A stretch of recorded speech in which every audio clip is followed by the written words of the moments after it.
La guerre la plus courte de l'histoire. Zanzibar, 1896. Imaginez, une guerre qui dure moins longtemps qu'un épisode de série télé. Pas des jours, pas des heures, mais seulement 38 minutes. Oui, 38 minutes exactement. C'est pourtant arrivé, en 1896, à Zanzibar, une petite île de l'océan Indien. Aujourd'hui, on connaît Zanzibar comme une destination touristique paradisiaque, avec ses plages de sable blanc et ses plantations d'épices. Mais à la fin du 19e siècle, c'était un lieu stratégique et très convoité. À cette époque, Zanzibar est l'un des plus grands producteurs de clous de girofle au monde.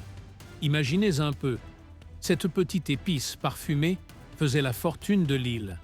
Les caravanes arabes, les marchands indiens, les commerçants européens, tout le monde voulait une part de ce gâteau parfumé.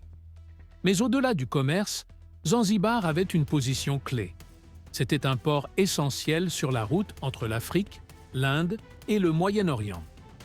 Pour les puissances coloniales, contrôler Zanzibar, c'était contrôler une partie du commerce mondial. Deux pays se disputaient surtout cette influence, la Grande-Bretagne et l'Allemagne. Les Britanniques avaient réussi à imposer leur présence en soutenant un sultan favorable à leurs intérêts. Mais la situation restait fragile. Le 25 août 1896, le sultan Hamad Ben Touwaini, allié fidèle des Britanniques, meurt subitement. On dit qu'il est tombé malade. Mais certains historiens soupçonnent un empoisonnement.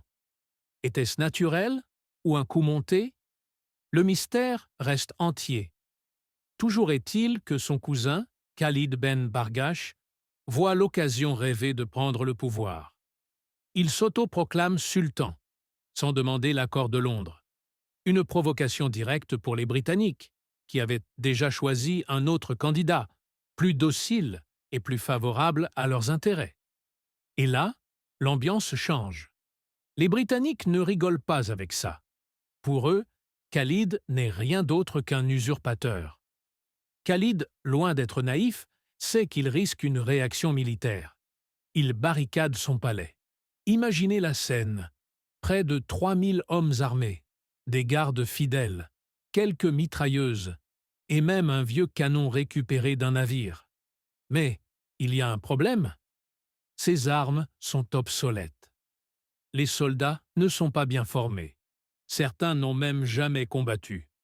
En face, les Britanniques ont des navires de guerre flambant neufs, équipés de canons modernes. Le rapport de force est totalement déséquilibré. Les Britanniques n'attendent pas longtemps. Ils lancent un ultimatum à Khalid. Abdiquez et quittez le palais, ou subissez les conséquences. L'ultimatum est clair et expire le 27 août à 9 heures précises du matin.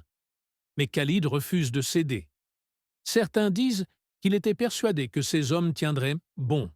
D'autres qu'il espérait une intervention diplomatique de l'Allemagne, qui avait aussi des intérêts dans la région. Quoi qu'il en soit, il choisit la confrontation. La guerre commence. Le 27 août 1896, à 9 heures pile, l'ultimatum expire. À 9h02, les navires britanniques ouvrent le feu. Le bombardement est dévastateur. Les canons britanniques réduisent rapidement le palais en ruine. Les défenseurs de Khalid ripostent, mais leurs armes anciennes ne font pratiquement aucun dégât. Un vieux canon placé dans le palais tire et s'effondre sous le choc, incapable de résister à la puissance des tirs. À terre, c'est le chaos.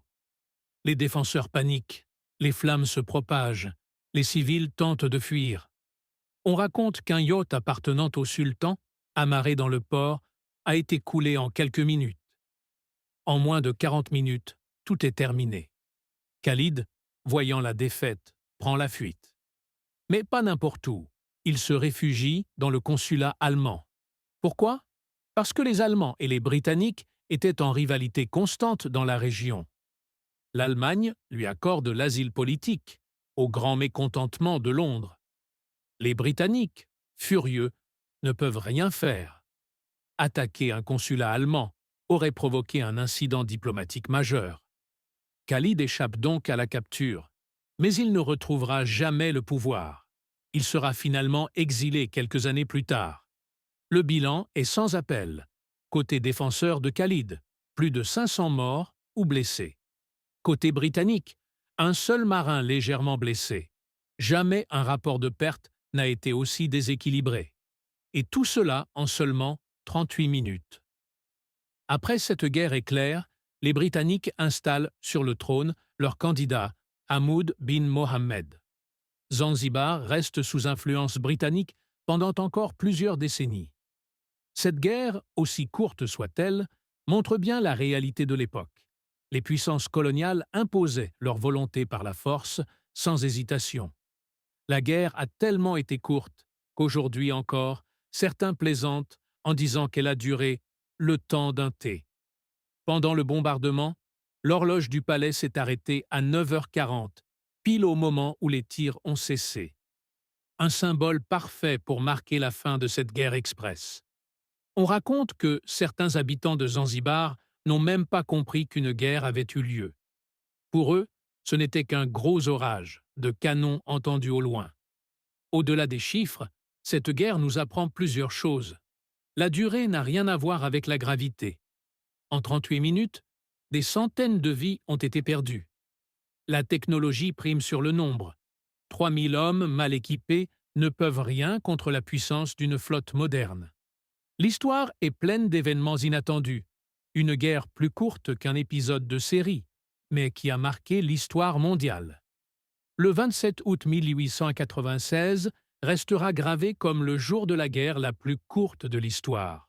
38 minutes qui ont changé Zanzibar, qui ont renforcé la domination coloniale britannique et qui continuent de fasciner les historiens.